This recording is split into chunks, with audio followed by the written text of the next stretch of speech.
elections coming up, but the debate has also been dominated by the tragedy that has taken place in Karur, claiming 41 lives.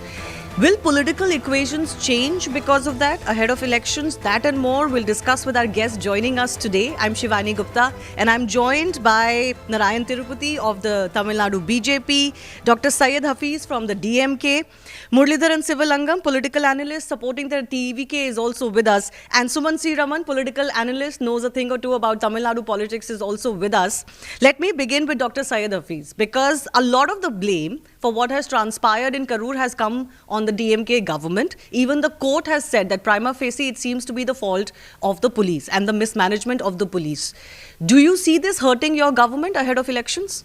A small correction, the court did not say prima facie there is a problem with the police or the government. It says that the press meet could possibly look like the top officials are going to defend it. So, as of today we are speaking, there is no adverse comments about the government or government functioning as far as the Supreme Court judgment is concerned. That is a fact. See, regarding the press meet which the Supreme Court has questioned, it is duty of the administration of the day to stop any mischievous rumors that are being spread with ulterior motive to worsen the law and order situation in the state.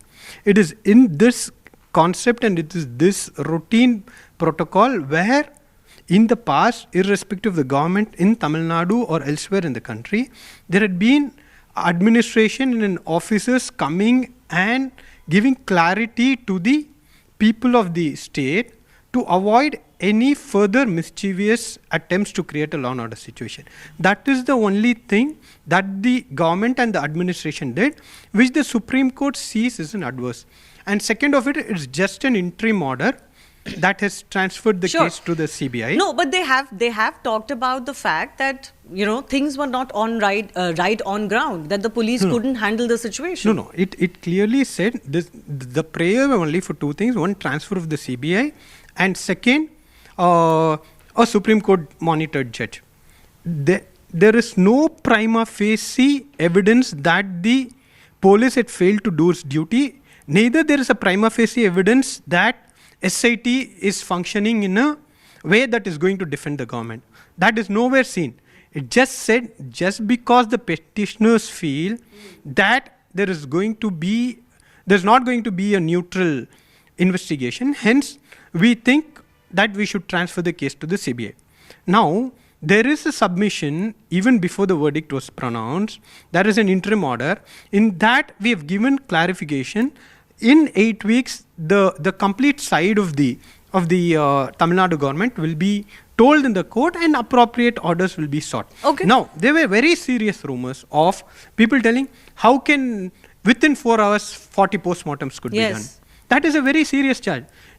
People who understand triage system, people who know, in Gujarat, the Gujarat government did a fabulous job of doing 270 plus postmortems in 13 hours. We didn't question it. That is how triage system works. So, people questioning a usual process is being taken serious by the court. You're talking about the DNA matching that happened after the recent airplane DNA crash. matching. See, I am a medical doctor. I know how autopsy works. Yeah. There's one part. There is going to be a autopsy where the body is dissected and the cause of death is found. Yes. Now, DNA matching will take weeks. Yes. But postmortem is done within 13 hours as per the Gujarat government authorities. 270 plus autopsies in 13 hours, Gujarat government could do. But you're questioning... Most of those bodies were charred beyond you recognition. Those are not the kind of autopsies that we're talking about as far as this case is concerned. Let's be fair. Have you seen an autopsy? How do you say that autopsy of that is different with this? In a triage, in a system, so it's not surgery. Autopsy is not a delicate procedure like a surgery. Okay. If a good 40 minutes is enough to complete an autopsy, and there is a documentary evidence. Without CCTV, you can't do an autopsy. There is evidence. Just because merely you suspect that there is a foul play, the court has taken a view that there is a foul play. On the issue of foul play or on the suspicion that there will not be a neutral inquiry, I want to ask Mr. Muralidharan this, because he supports the TVK view. Is that where is that fear coming from? Why does the TVK, Vijay-led TVK feel that they will not get justice in this case, or they will get blamed from there? Is it because of also an internal guilt that maybe TVK is also responsible for what happened on ground? Yes, I think TVK, I think they understand the situation. Yes, they also, you know, I mean, they are also responsible to a certain extent. Probably the organizers were not equipped, or they didn't have the experience to see something of this, and which led to the disaster. Having said that, currently the ruling dispensation is not TVK, it's DMK, and it's their responsibility to ensure safety of the people. They can't wash their hands away and saying that, like they asked for 10,000 and we gave for 10,000 and 15,000 landed up 20,000. You should have been prepared. Because simple arithmetic, I'll tell you, when people travel to such an event, they go through the checkposts, highways. Every highway, normally the intelligence have their people to say, Yes, what's the kind of crowd coming in? What's the kind of precautions you should take? And what is that you should stop before such an event takes place? And that's a total intelligence failure. And we're not seeing this for the first time. I'll tell you about, there was a Marina Air Show where 5 people died. Okay, the intelligence officer was sitting next to the CM and watching the show. He should have been in the field, one. Then let's talk about Kallakurichi. 50 people died of illicit liquor. Illicit liquor thrives without the knowledge of the police or the ruling dispensation. No. But did we learn? No, we did not. That's the issue. So Okay. TVK was probably, they didn't speak about it because they were shocked. Vijay could not even come out, probably. That's guilt, right? Okay, some 41 people, and if it's your own cadre, it's not the enemy. And dying, it's your own people, and probably it shocked him. So that's, I think, he holds moral stakes. I want to understand the political implications of the Karur tragedy, given the elections are coming up. Yes, Hafiz, you want to come in very quickly? I'll allow 30 seconds and then So, move forward. see, the Kallakurichi tragedy was a different story. And it was not because of a stampede that the people died in Marina. It was because of the humidity and the heat stroke. These two are totally different things. You cannot relate one thing with the other thing. No, but you didn't answer my question that I was getting at. Do you feel there would be an adverse impact on the reputation of your government? No, see, people of Tamil Nadu have understood that the Tamil Nadu government has done the best even before the event, during the event, or after the event, where the chief minister, the entire administration was sensitive. There were allegations of, why did you do that autopsy so quickly? That's a very serious allegation. People who understand, you don't have anywhere in India, I don't think you have a mortuary which can hold 40 bodies. You have to do something before the decomposition starts. That is a basic dignity that the bodies, the people who have died, they need it. The families, they need that dignity. You can't just make the bodies lie together. Then they'll say it was a Sunday next day. Why did you do it on a Sunday? Why usually autopsies happen on Monday? No, the administration, right from the chief minister going to Karur at midnight, doing the necessity things, that is the sensitivity that we showed towards the Okay, so incident the to the people. The people are very much aware of how sincere this government was during the event and even after the event. Okay, Narayan Tirupati, what do you think? Where does the blame lie? Because in any such tragedy, we have to be able to, appropriate accountability as well. It's not about blaming someone, but there has to be accountability. See, first of all, I should like to say, this is a public meeting. Okay, so we have to take permission from the police, from the local administration. Why? Because we are conducting a meeting at a public place where public will come. It is not the cadres of a political party. It is a public meeting, means public place, public gathering. So it is the responsibility, sole responsibility of the police, the local administration, to give security, to give protection to the people. If they fail, yes, it is fully responsible is the state government or the police. So in that way, definitely the police in Karur district, the SP was not there, the collector was not there, when a huge crowd is there, and we have seen how Vijay brings more people. So these things, the police should have definitely, it is a great intelligence failure also, because they say so many reasons that But they from should have known Namakkal, about it. no, they say from Namakkal people rallied behind Vijay, but who allowed it?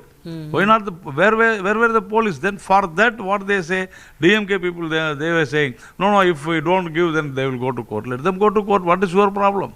You should have done your duty. You did not. And he said that the chief minister was very sensitive. Why was he not sensitive in Kallakurichi issue?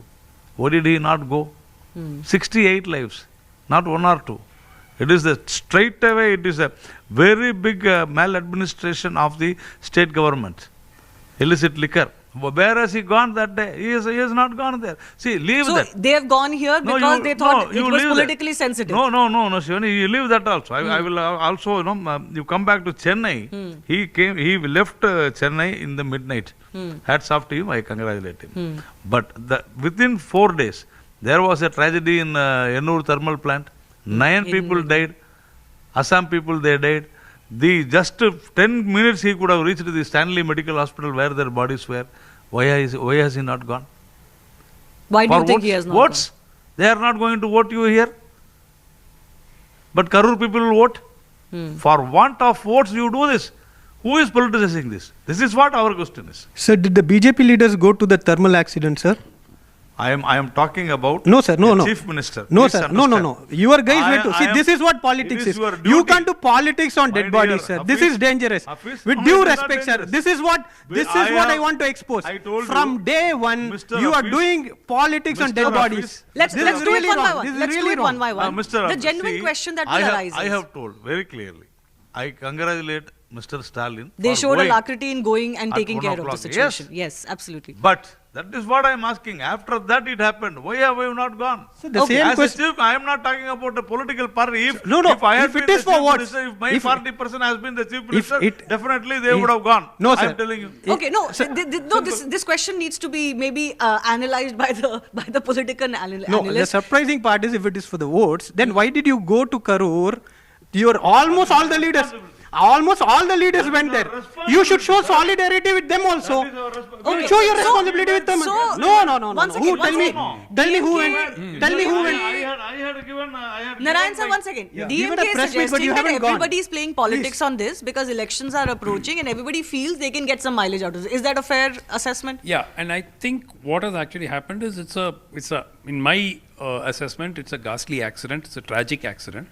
But unfortunately, I think the ruling party felt that they could get political mileage out of it, and their over enthusiasm has probably backfired big time. It has caught And them. yeah, that I think is really what has actually happened. Ministers rushing in within minutes, being diverted from everywhere. Chief Minister going at 1 o'clock, the Deputy Chief Minister flying back from Dubai and then going straight to Karur and then going back again. So all of this raised a lot of questions. I mean, what is this? I mean, we've seen such disasters happen, most notably the Kallakurchi illicit liquor one, where the reaction was hardly this, this agile.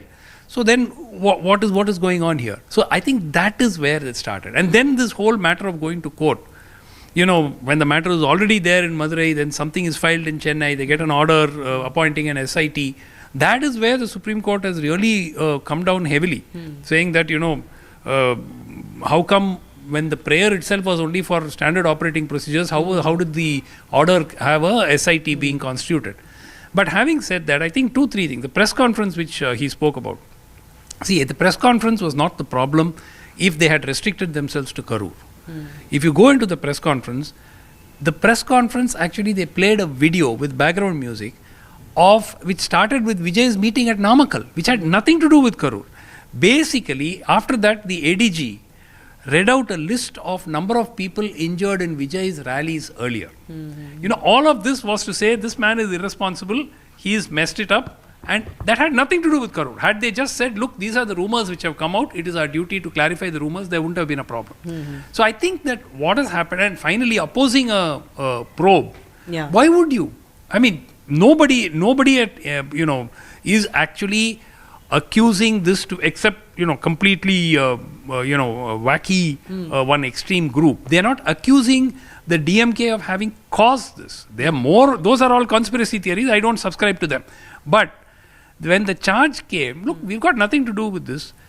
Let the CBI inquire. Let there be a court appointed So, committee. do you see this hurting the DMK or Vijay more? See, what has happened is it's going to hurt both. There's no doubt it's going to hurt both.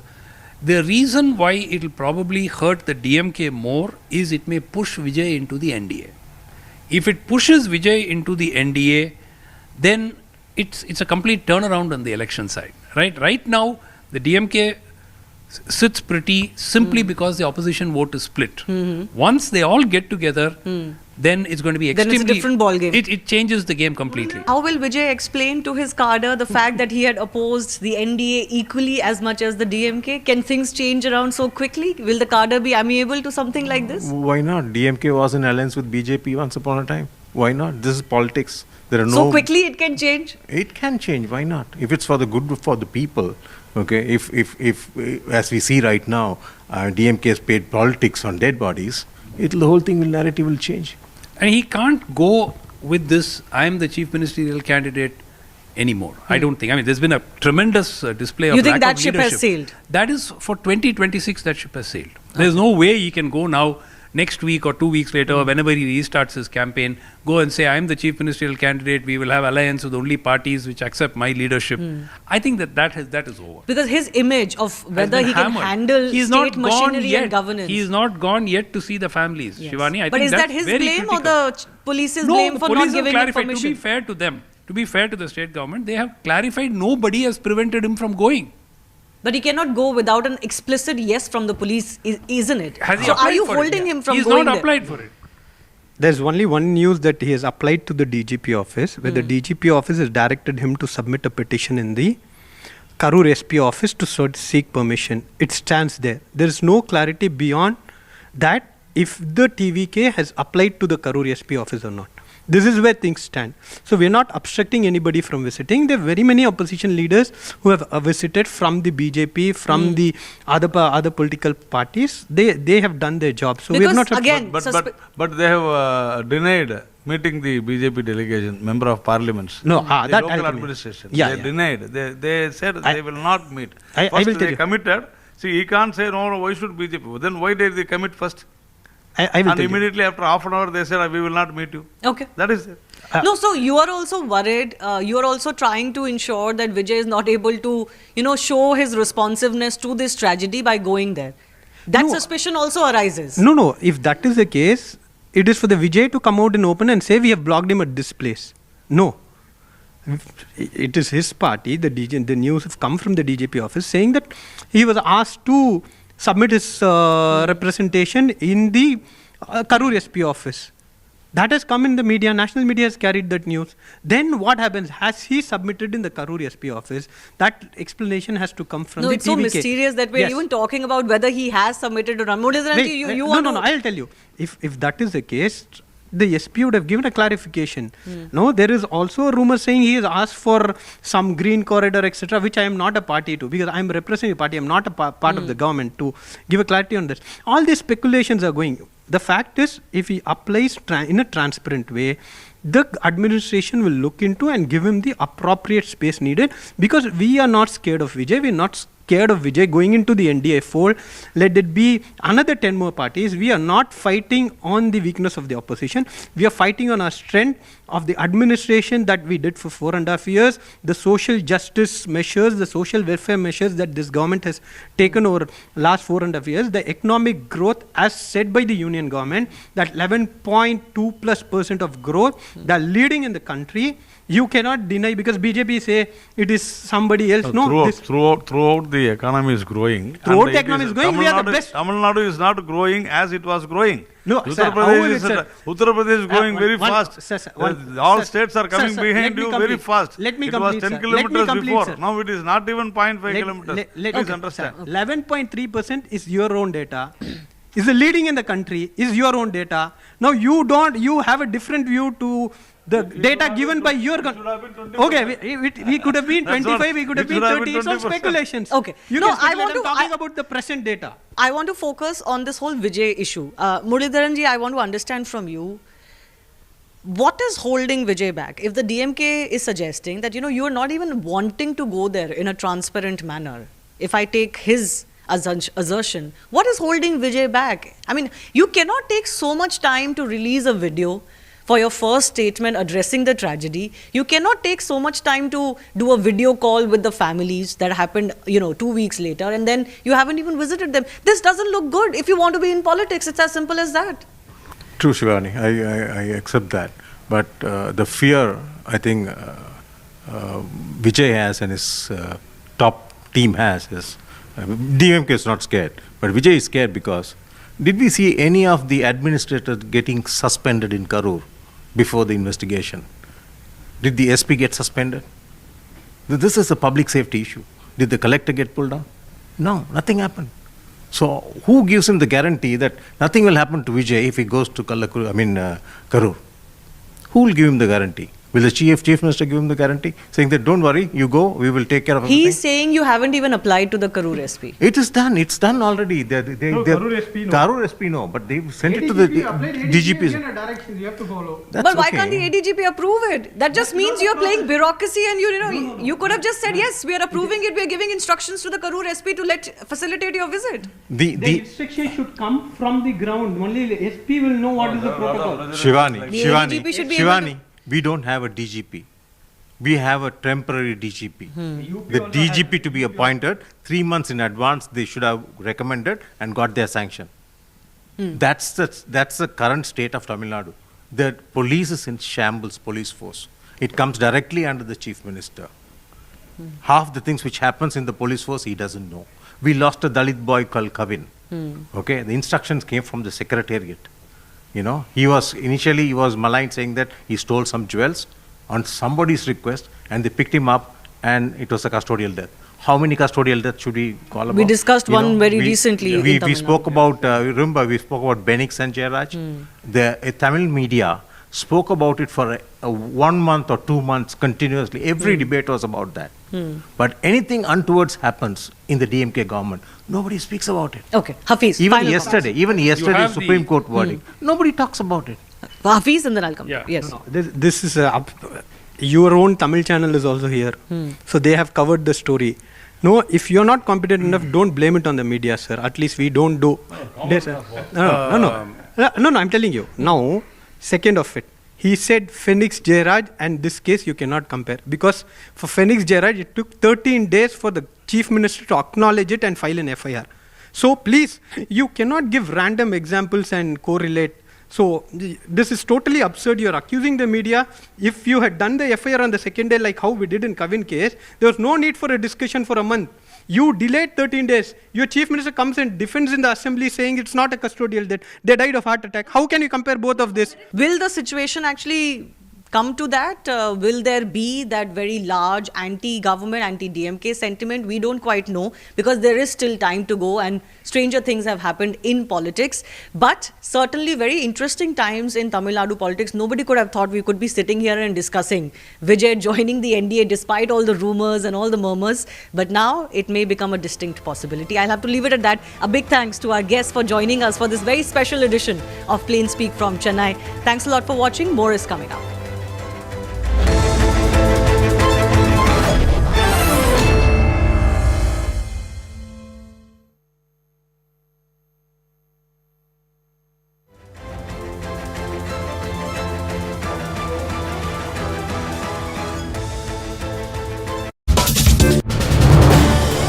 This is News 18 Network.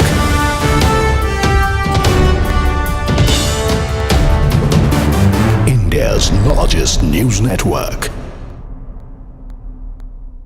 As the countdown to Bihar's first phase of polling intensifies, the NDA has already locked in its seat-sharing formula, with BJP and JDU bagging 101 seats each and Chirag Paswan settling for 29.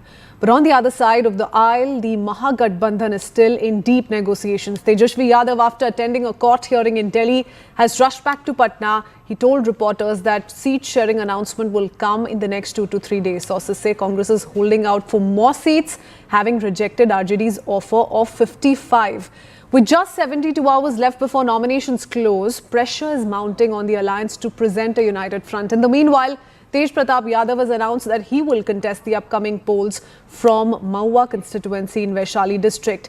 And in an internal Congress meeting held yesterday, state leaders also expressed dissatisfaction with being limited to 55 seats in Bihar Mahagathbandhan. According to Congress sources, seat-sharing talks within Mahagathbandhan have hit a roadblock.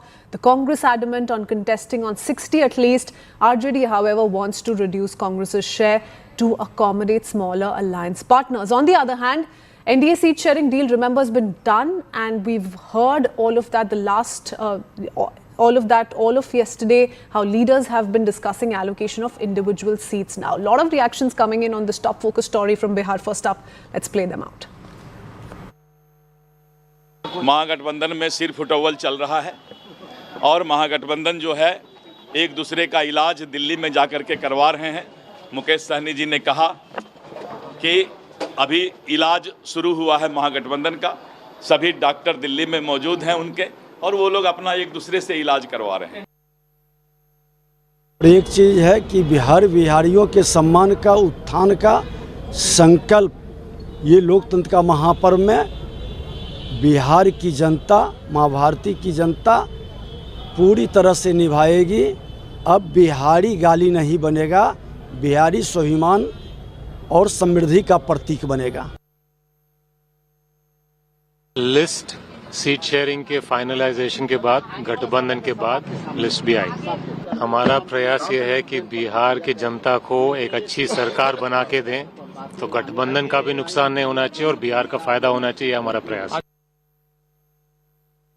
Bihar की जनता को एक बार पुनः स्वच्छ प्रशासन के लिए नीतीश कुमार को vote देना चाहिए। जेडीयू और भाजपा जुड़वा भाई की तरह से, उनमें पदों को लेकर के किसी प्रकार का कोई विवाद नहीं है। हमारे जन कल्याण के साझे कार्यक्रम। Sharon Elizabeth joins us live with more details. Sharon, there's a lot of confusion, it seems, in the Mahagathbandhan, and the finalization of seat sharing talks most certainly has been pushed by another day or two, is what we're learning. But tell us a little bit about what the strategy or at the moment seems to be that of the Congress party, especially because they're looking at gaining more seats as opposed to RJD's opinion and point of view right now. Well, Crispin, at the moment, the strategy, of course, is to seal the deal as far as the seat sharing is concerned, because the time is of essence here. Time is running out. Nomination dates are nearby. And even now, the seat sharing has not been done. When we talk about the NDA camp, the seat sharing, the seats have been divided among their alliances and BJP and the JDU. But in Mahagathbandhan, there is still negotiation that is going on. And that has shown that how, ill-prepared the Congress party and the Mahagathbandhan at this point is, and they need to, of course, seal the deal as fast as possible. Now, overall, when we talk about Congress party, the Congress party last time has, in fact, contested from 70 seats. Yeah. And this time, they are looking at about 60 seats because the RJD has been saying last time they were not able to do much with the seats that they had got. Out of the 70 seats, they were only able to get about 90 to 20 seats. And it was a very bad performance on the part of the Congress party. On the other hand, the other alliance member, CPIML, their scorecard was actually beyond expectation. They, in fact, contested on 19 seats and they won 12 seats. So this time, they're asking for more seats. Yeah. And Congress, on the other hand, is very adamant that they will contest on 60 seats. So right now, of course, there are negotiations that is going on. But one of the interesting thing to note here is that Tejasvi Yadav was very much present in the national capital. But even then, Rahul Gandhi or a meeting with Kharge was not scheduled because the negotiations are underway. And Rahul Gandhi believes that the state leaders know better and the negotiation should happen between them. And once the negotiation is final, then Rahul Gandhi and Mallikarjun Kharge will be meeting Tejasvi Yadav. So Congress is confident that probably by today or by latest tomorrow, they will be able to seal the deal. But of course, things are not really working out as being planned by Mahagathbandhan at this point. Okay, Sharon, how much of that has changed ever since the Rouse Avenue court made all those important observations, framed charges against the Lalu family? Has that emboldened the Congress now to look at those additional 5 seats that it's been eyeing? Because the RJD, as per sources we're learning, is looking at not giving more than 55 seats to the Congress. See, Crispin, the thing is that Congress also knows that it is going to be RJD that is going to, of course, bring in more seats. It is the bigger alliance member as far as Mahagathbandhan is concerned. Given the Lalu case or not, even if the Congress party is going to raise the Lalu Prasad Yadav issue, every time the RJD says that last time Congress party, in fact, went on to contest in 70 seats and they really managed only about 19 to 20. The scorecard was really bad. That is something that is being pointed out time and again by the RJD. that they need to give more seats to other alliance member like the VIP and the CPIML, and that is where the negotiation is seeing a roadblock. Now, right now, we are talking about 3 seats, which the Congress has been contesting for the longest time, be it Kahelgaon, which the Congress has been contesting since 2015. That seats RJD believe that they want to contest. Apart from that, there are 2 other seats which are Muslim-dominated seats, and there as well, the Congress believe that they can do better, but the RJD is in fact asking for that particular seat from them. So there is, of course, indifferences in terms of the seat negotiation going on. Buoyed by a host of ministerial endorsements and suggestions to adopt the Made in India messaging app, both Zoho Corp and its Made in India Arattai are seeing a boom that possibly they never saw coming like this. And to talk about what they have planned to sustain this momentum and a whole host of other issues, I have with me none other than Sridhar Vembu, co-founder and chief scientist at Zoho Corp. So thanks a lot for speaking to CNN News 18. I'm here in your campus. It's a buzzing campus and lots of young people. I see a lot of young women working here. And interestingly, when I was coming at the reception, I saw this elderly lady taking care of almost a newborn child. And it felt nice to see that somebody could, the reception had made space for them. How would you describe Zoho Corp's campus and its culture, the company's culture? First of all, thank you for coming here. Welcome to our campus. Really appreciate it. Namaskaram.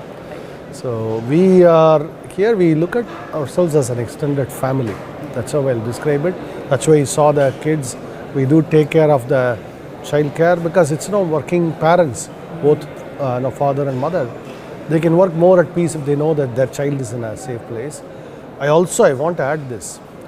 Today we have a demographic bust everywhere, particularly in the south, but all over India. So I encourage our own employees, get married, have children, and only if the company provides the environment can they even have it. So we try to go out of our way to help by providing the facilities here. That's great to hear, and that's completely separate to what sometimes corporate culture can be. Yes. Not just in India but all around the world. But Mr. Vembu, I want to just quickly dive into this whole Arattai thing. I was speaking to Mani Vembu last week. I also tweeted about this, that this whole Arattai app is having a moment, and from 3,000 per day to 300,000 to I think 1 million after that. And Mani Vembu was telling me it's still sustaining at 1 million subscribers a day. But the biggest challenge is what to do next, isn't it? You weren't prepared for this surge. You somehow managed it. But everybody wants to know, what are you going to do to make sure that this rise and this momentum can be sustained? Right now our focus is twofold. One, delivering on that end-to-end encryption that is in testing right now. Within the next 1 or 2 weeks, it should be rolling out steadily to all our people who are downloading it, people who have downloaded the app. That's the first step. And the next, we are also expanding our infrastructure.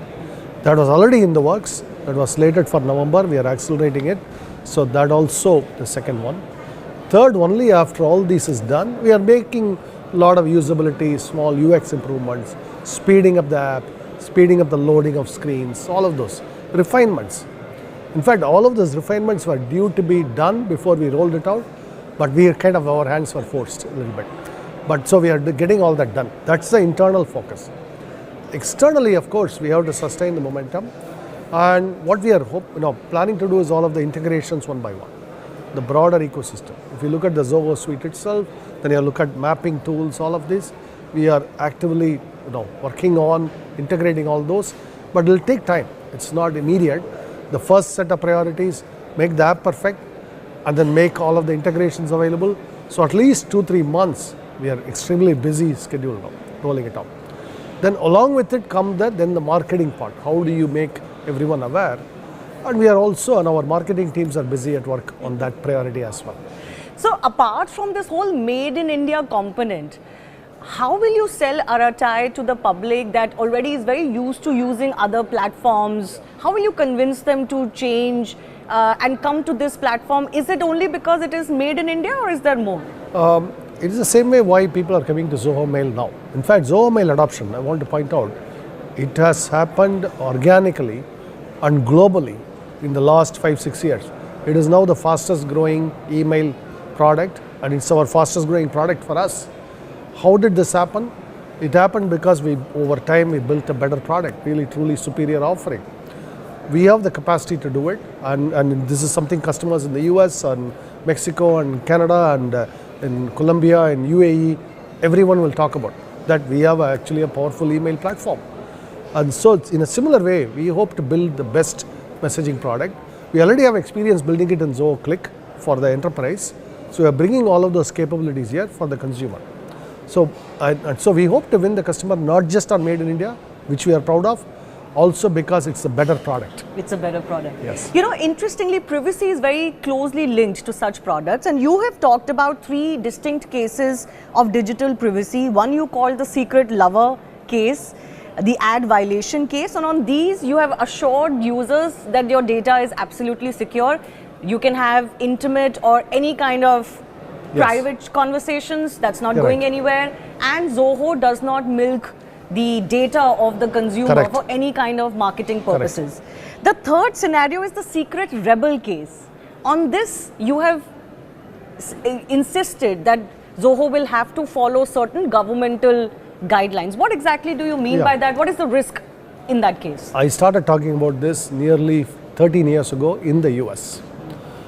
In America, customers would ask us, because we are a Indian-made software, there were customers who are hoping that this software would offer them protection against the US government. Yes. Interestingly, because it's foreign-made software. Yes. It's symmetrical.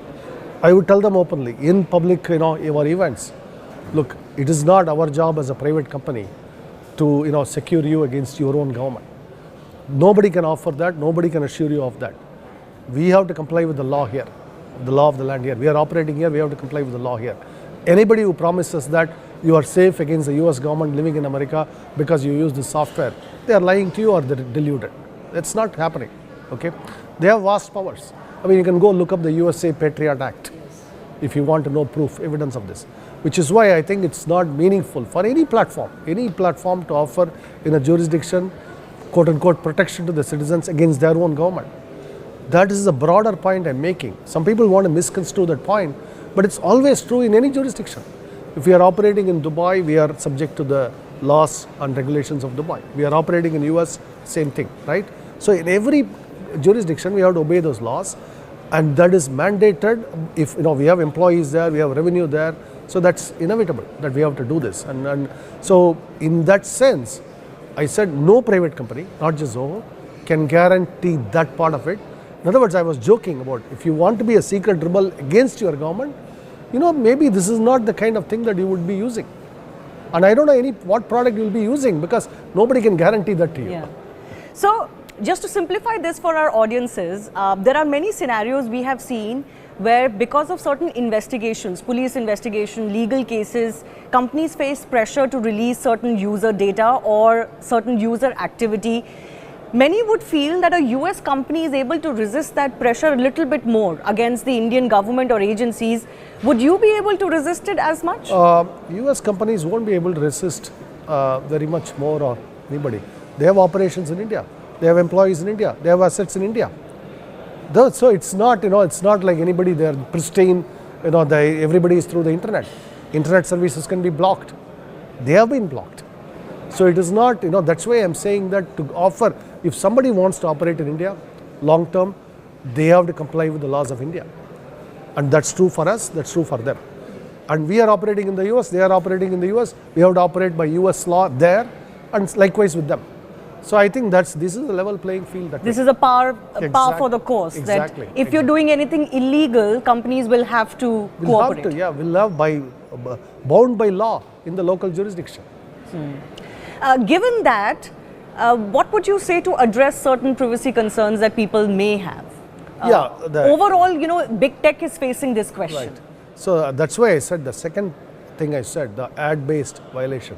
Look, what do people on a daily basis, most people are not rebels about the government, right? What they are facing, the kind of revulsion. I'm having a conversation with a friend. Suddenly an ad shows up that's very related to them. That feels like an intrusion, right? there's a distaste about it. Everybody feels that. That's true across every culture, it's true. This is the real charge against those companies. And they have not successfully ever rebutted it because they are doing it. It's obvious they are doing it. In fact, I've heard horror stories of how, if you post something about, I'm not well, this and that, pharma ads show up. Yeah. How did they show up, right? So this is really the violation here we are talking about. Then the secret lover case I talked about, because that's the standard expectation of privacy. Anybody can have, should have all of that. And that, I think, in every jurisdiction in India, the courts have recognized the right to privacy. It's very good, right? That the private or between any people doing their own private this thing, consenting adults, that's none of anybody else's business. That is enshrined in Indian law too now, right? So those are the three cases I distinguished, because it's important to distinguish these cases. Often we just sweep everything under the same carpet, but the second part is crucial. The business models matter. Our business model is, we are not dependent on ads. We will not depend on ads. We don't want to harvest the data. We don't want to mine the data to show you ads. If you are talking about a vacation in Thailand, we don't want to show you Thai ads there. That's the important part. And I think most consumers will expect that from us, and we will stand by that. Absolutely. But given everything, given the scenario as it prevails today, a lot of surge for Arattai and a lot of awareness about Arattai, but what do you think is your biggest challenge still? Is it infrastructure on the back end, or is it making people aware that there is this made in India, more secure, more private option available? They can build the technology all right, we can scale the infrastructure. Definitely the distribution, getting it widely adopted is by far the biggest challenge. Okay, we can build the technology. We have already built most of it, and we are putting a lot of finishing touches now. But getting it widely adopted, that's definitely a challenge. I don't want to minimize it, and I don't want to overhype it. I don't want to say we have it covered. It has to happen steadily. Yeah. But we will stay the course.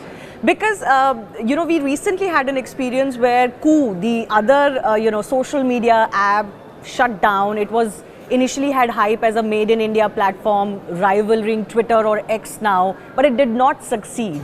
So what makes you confident that, Arattai will not go that way? Sadly, the chapter was closed too soon on that, right? If they had the staying power, if they had a business to elsewhere, some other business, maybe a software business, whatever, funding it, they could have kept it going. For example, if one of the IT majors had acquired them, it could have been kept going. So in some ways, actually, I wish we had acquired them, but we were not ready yet. We didn't have all the strength yet. So that's why I think it requires a fundamental, do you have the staying power? That's the thing. It's not that it didn't take off. Nothing, you cannot expect anything to take off immediately in this, particularly when there are powerful incumbents. And many of our products succeeded only after 10 years. Even Arattai is 4 years old. Arattai is 5 years in development. Zoho has taken like 12, 13 years before we found the first customers. Okay. So the question is not, will you succeed? Do you have the staying power? Okay. That is the question. All right. But I just want to understand from you, this whole conversation around made in India. Why do you think it is so important that we've come to this cusp where the government even is openly promoting made in India products? There's a big Swadeshi push. Why is this so important for India going forward? First of all, I'll back up. I have been involved in the Swadeshi technology movement for a long time. Yes. And the Swadeshi Jagran Manch, I've been actively involved in because it's out of conviction, it's out of passion. I returned to India because I want our nation to be self-reliant in technology. That's why I came back. So it is a passion for me. And same way I want to build this with rural talent. Now this awakening is happening broadly in our society, in government and in the private sector, everywhere. Why is that happening? Well, I've been saying this in many public meetings. I said our phones could be stopped in any moment. Our maps have been stopped before. At the time of need, the maps will stop working. Right? All of these, that is the weaponization of technology I talk about. Any of this could happen, and we know this will happen, and it has been threatened to happen. Then, rational people will seek alternatives. What do we build? How do we build this? We have the talent pool. It takes time, but we have the talent pool to build it. If we pool our resources together, as one company, we are spending a lot of our resources now, but the nation has vastly more resources. Companies across the nation, many tech companies have billions of dollars at their disposal. If we pool these resources together, we can build all of this technology. Now, for example, the Tata Group is now building the first fabs in India, which is really good, It takes many billions, but they have the resources to invest. And just like the fabs, in every sector, whether it's an operating system, databases, LLMs, it takes billions of dollars, but more than the billions of dollars, it takes a talent pool. We do have that. And on the other side of the coin, it is opportunity for our own youth and our own rural youth. So we talk about unemployment, underemployment, lack of challenges. Building all this technology is the employment. So both can be addressed by doing this. Yes, absolutely. You've spoken very much about tapping into the rural talent, which you are leading yourself as. Before I talk more about that, recently there was a case where Microsoft switched off the cloud services for the Israeli military because of certain allegations that were made against the Israeli military. So these examples are happening all the time. Correct. Do you think national sovereignty is very much or could very much be under threat of big tech companies? Look, today we live in a world where big technology is essential to national sovereignty, national security, not to mention national wealth. Our value addition, GDP, that's the easy one. That's easy to understand. But national sovereignty and security, all of that are at risk because of technology, right? If we don't create the self-reliant technology, all of this are at risk. Now take that specific example. In fact, there was another news. Netherlands seized a Chinese invested semiconductor company yesterday. Seized is the right word. This is not news you would expect from Netherlands. Yes. Right? These are all capitalist countries, rule of law. A court ordered that seizure. So that's why I'm saying this is what is happening around the world and what you saw about the Microsoft news. Earlier news was Microsoft stopped services to some European judge in the European Court of Justice. These are the kinds of happenings that clearly create the concern. Clearly, an European company would not have done it because they are bound by European law. An Israeli company would not have stopped servicing the Israeli military. An Indian company cannot stop servicing the Indian defense, right? Which is why all this technology is vital to have. If we have to remain a sovereign, secure nation, we need the technology, we need to invest in the technology. There cannot be, this is not a political issue. Regardless of who's in power, which party is in power, these matters do not go away. Absolutely. But then people will also ask a question that how do you stop Indian government from abusing these systems? Because that problem will also arise. Do you think that's a fair question to ask? It is see, we are a democracy. We are a very boisterous democracy. We have legal protections. Supreme Court weighs in on all these matters all the time and everything, right? So, and we have a very vibrant press. Yes. So, I think those are the safeguards. We are a vibrant democracy. At least it will be for us to decide what is right. It's only for citizens, our citizens to decide. We get to vote on these issues. These become political issues, and political parties agitate all the time. So why is it that that is the safeguard really for the ultimately the government power? It is subject to the citizens' opinion, the free press, the judiciary, all of it. It's not purely technology. But only if you have the technology do we even get the option to vote on these questions. Yes, otherwise we don't. It's not in our hands then. So you talked about a whole of nation approach, that it's instead of just one company here and there, everybody should pool in their resources. What do you think India should be doing in this regard with government help or with companies coming together? There's something I've proposed before. We need a kind of a national technology mission where we identify those 100 critical technologies, 1,000 critical technologies. I don't mean just AI or any of the hot topics now. Take metallurgy, advanced alloys, steel, advanced steel formulations, and pharmaceutical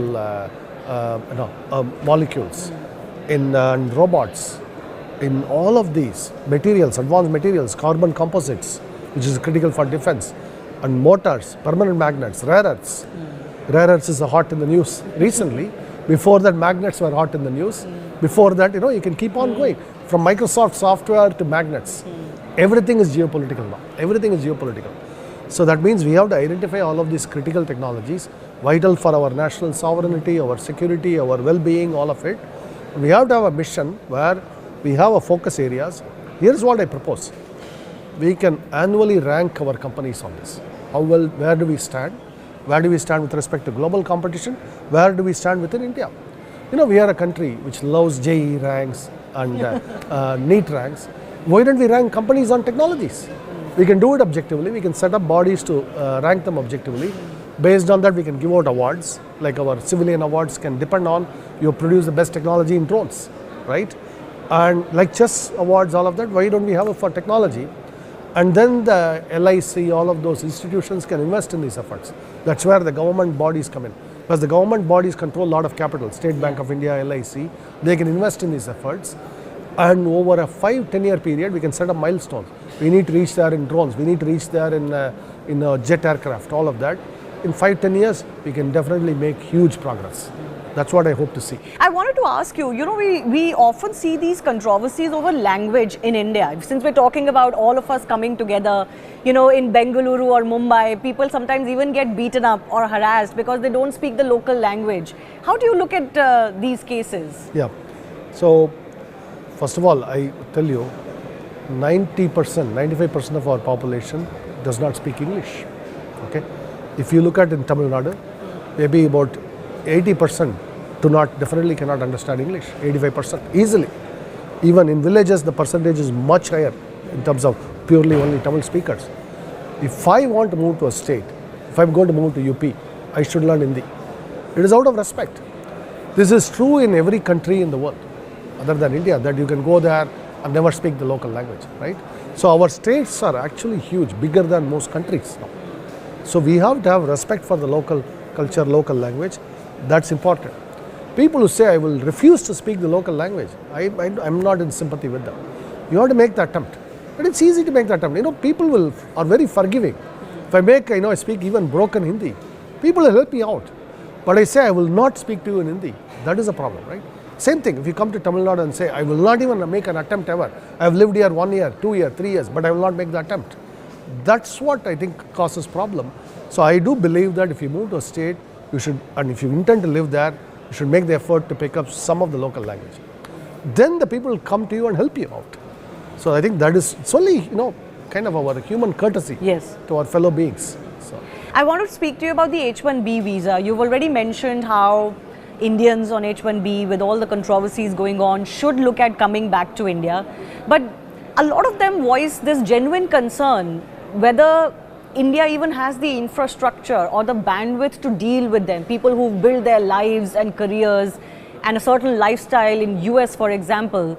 It wouldn't be very easy for them to give up and come back. And is India ready to even get a lot of this talent back? Yeah, look, if people have the easy option of staying, they can stay, right? But if other nation says go back, what do? Right? Those are the people I'm addressing. Why stay in a place that no longer wants you? That's the person I'm addressing.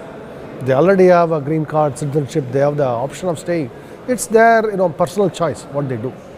But if somebody they say go back to your nation, I'd say we should just come back. That's my attitude. And all of these issues you talked about, look, I think I have the best life in the world in rural India. I have a mental attitude. I'm not sacrificing anything, by the way. I'm very happy in my village. And you can find that happiness. It is there.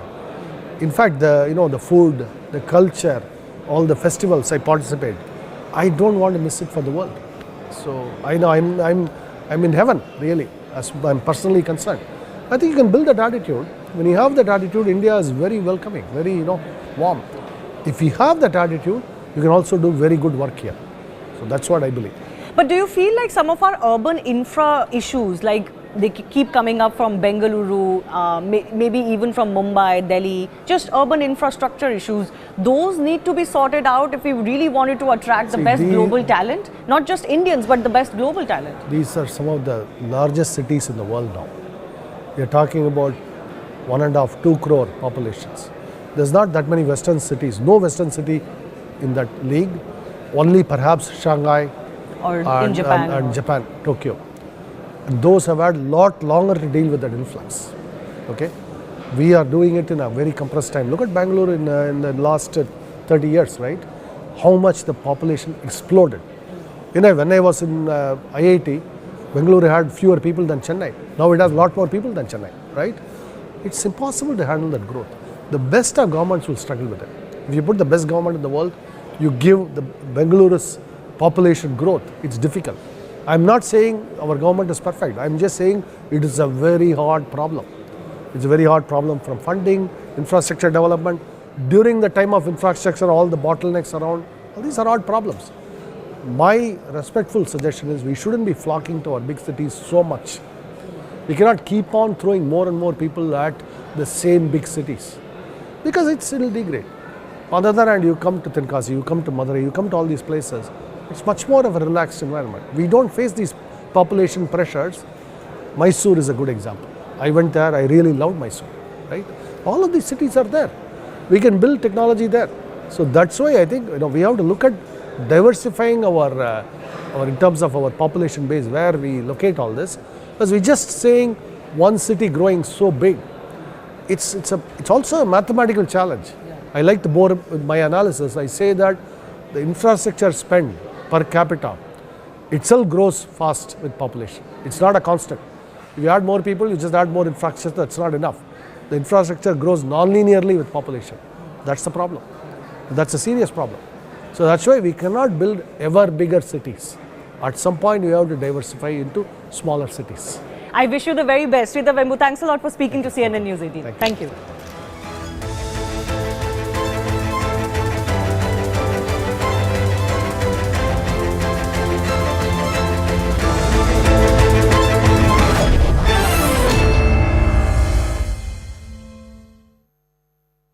आपके घर के This is News 18 Network.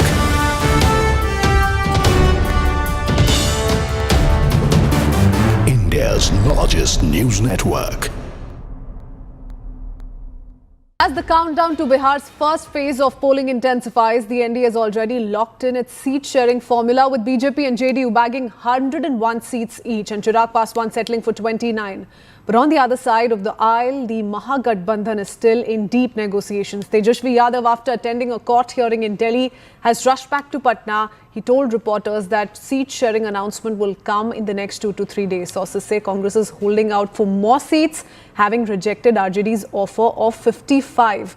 With just 72 hours left before nominations close, pressure is mounting on the alliance to present a united front. In the meanwhile, Tej Pratap Yadav has announced that he will contest the upcoming polls from Mahua constituency in Vaishali district.